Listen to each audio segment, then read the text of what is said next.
Сәлем достар, менің каналыма қош келдіңіздер. Бүгін сіздермен өте дәмді болып шығатын кек жасайтын боламыз. Ал жасауды бастайық. Ең алдымен ыдысымызға 3 жұмыртқаны саламыз. Оның үстіне 12 ас қасық қантымызды саламыз. Қант пен жұмыртқаны венчиктің көмегімен жақсылап араластыратын боламыз. Қант еруі қажет. Жақсылап араластырып болғаннан кейін оның үстіне 12 ас қасық сұйық май құямыз.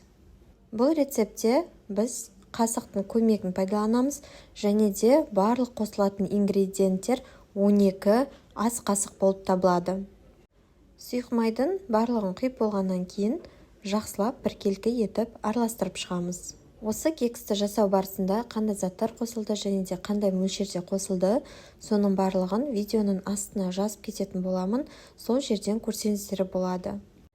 Кекстің осы рецепті бойынша сұрақтарыңыз болса, комментарийға жаза кетіңіздер.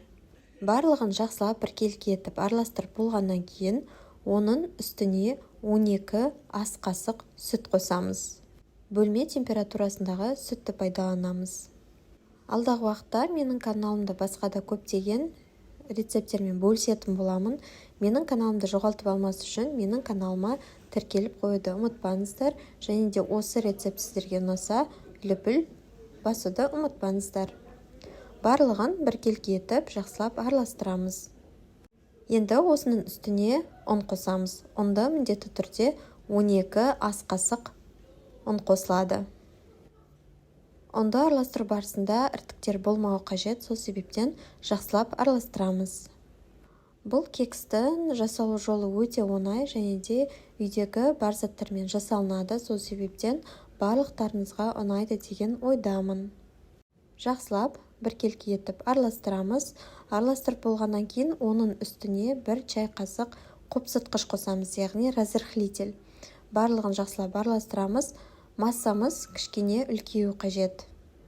Мен салмасына қызыл орехті қосқан болатынмын, майда бөліктерге бөліп. Сіздер өздеріңізге қандай түрі ұнайды, яғни шоколад болсын, жаңғақ болсын, кез келгенін пайдалансаңыздар болады.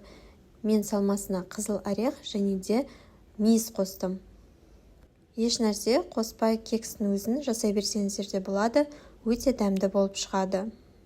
Енді осының үстіне мейізді қосып, барлығын жақсылап біркелкі етіп араластырып шығамыз. Енді форманы дайындаймыз. Менде кекске арналған 9 резинкалы форма, әрқайсысын сұйық маймен майлап, оның үстіне барлығына жеткізіп құйып шығамыз. Қызып тұрған 180 градус духовкада 25 минут көлемінде пісіріп аламыз. Ас болсын!